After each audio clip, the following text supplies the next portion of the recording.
Regarde tes mains un instant, ces outils extraordinaires que la nature t'a confiés, ces mains qui, chaque jour, façonnent ton existence, créent ou détruisent, accueillent ou repoussent, ces mains qui détiennent un pouvoir ancestral dont tu n'as peut-être jamais pris pleinement conscience.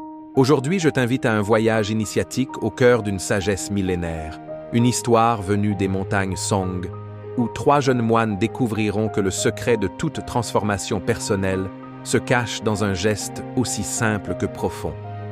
Car au fond, notre vie n'est qu'une succession de choix entre 2 attitudes fondamentales, l'ouverture ou la fermeture, le poing fermé qui protège ou la main ouverte qui accueille.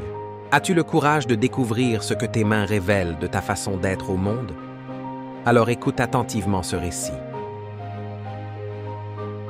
Dans les hauteurs brumeuses de la montagne Song, nichée entre ciel et terre, se dressait un petit monastère où 3 novices s'entraînaient depuis des années sous l'égide de Tran Chu Wang, maître spirituel et maître d'armes.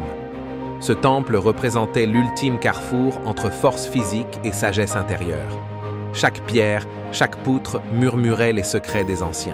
L'aube à peine levée, les 3 disciples furent déconvoqués pour l'épreuve finale qui ferait d'eux des Watang, véritables moines Shaolin dont la sagesse n'a d'égal que la force et dont la puissance réside autant dans l'esprit que dans le corps.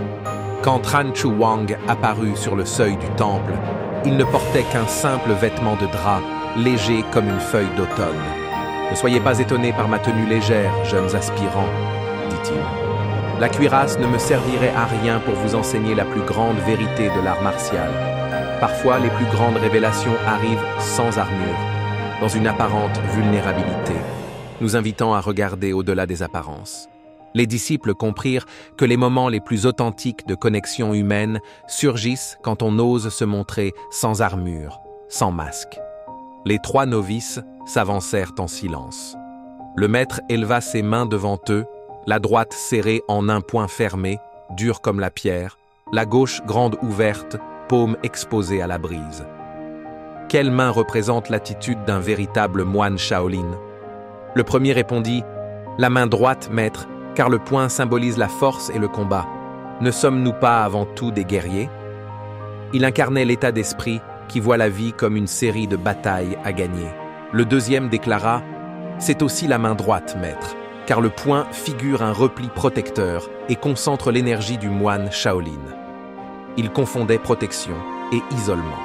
Le troisième, après un long silence, articula « Je crois que la main gauche, ouverte, exprime la véritable philosophie du Shaolin. Une main ouverte sur le monde le possède en entier. Elle expose sa vulnérabilité sans craindre l'avenir, accueille l'étranger en ami, évitant la résistance stérile face à l'inconnu. Le poing ne contient que du vide. Il avoue la peur de perdre et la faiblesse de ne pouvoir faire face. Cette sagesse fit écho à la philosophie d'Ubuntu. Je suis parce que nous sommes. Une main ouverte symbolise la reconnaissance que notre humanité est liée à celle des autres.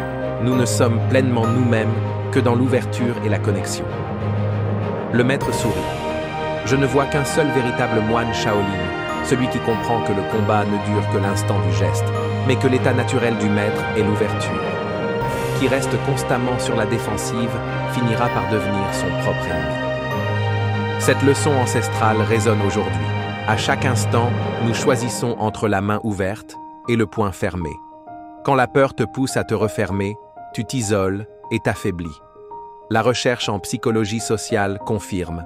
Ceux qui pratiquent l'ouverture et la vulnérabilité vivent des relations plus profondes et un plus grand bien-être. Sophie, cadre brillante, gardait toujours ses distances avec son équipe. Face à une crise, elle osa partager ses doutes. Cet instant de vulnérabilité authentique transforma la dynamique collective et permit de surmonter tous les obstacles.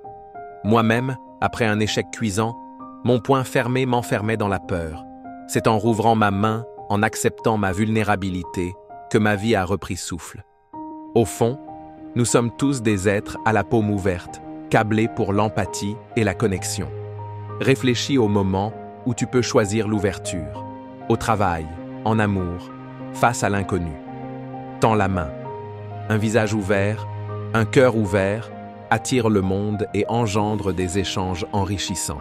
Choisir la main ouverte, c'est prendre ta propre pilule rouge. Accepter la vulnérabilité pour gagner en authenticité et en connexion véritable. Dans un monde qui encourage la méfiance, oser l'ouverture est un acte révolutionnaire, capable de transformer ta vie et, pas à pas, de changer le monde. Alors, aujourd'hui, quelle main choisis-tu d'offrir au monde? Et toi?